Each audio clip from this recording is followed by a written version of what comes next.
नागण्णा कोरटे यांचा सेवानिवृत्त कार्यक्रम संपन्न।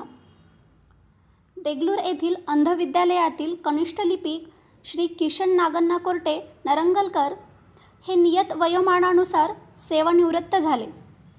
या कार्यक्रमाचे अध्यक्ष मुख्याध्यापक श्री M.V. शिंदे हे होते, तर मुरलीधर गोडबोले, चंपक वाडेकर, जगदीश कदम, गंगाबाई नागण्णा कोरटे, सौ अलका किशन कोरटे, अनिल कदम, रवींद्र अप्पा ध्याडे, श्री दंतुलवार सर, संस्था सदस्य संभाजी गायकवाड, राजू पाटील, मुगदडवाड सर व इतर मान्यवर उपस्थित होते।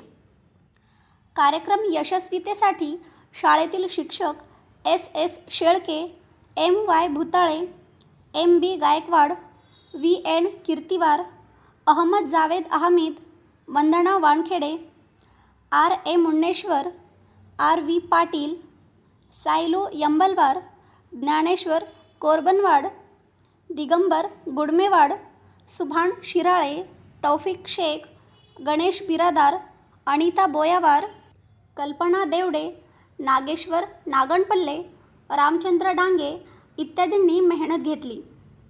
सूत्रसंचालन राजपाल माथुर यांनी केले, तर आभार विष्णू खांडेकर यांनी मानले। किशन कोरडे यांचा अल्प परिचय असा, त्यांचा जन्म 3 जानेवारी 1968 साली गाव नरंगल येथे झाला।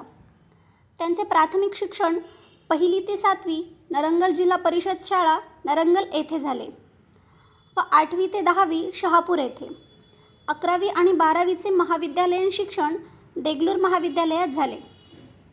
निशंक जीवनासाठी कर्तृत्वाची जोड लागते या म्हणीप्रमाणे सहकार क्षेत्रात काम केले।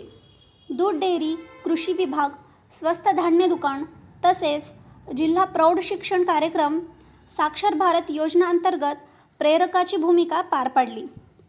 त्यानंतर दिनांक 25/6/1994 रोजी सुगत शिक्षण प्रसारक मंडळ देगलूर संचलित अंध विद्यालय देगलूर येथे कनिष्ठ लिपिक म्हणून कार्यरत झाले।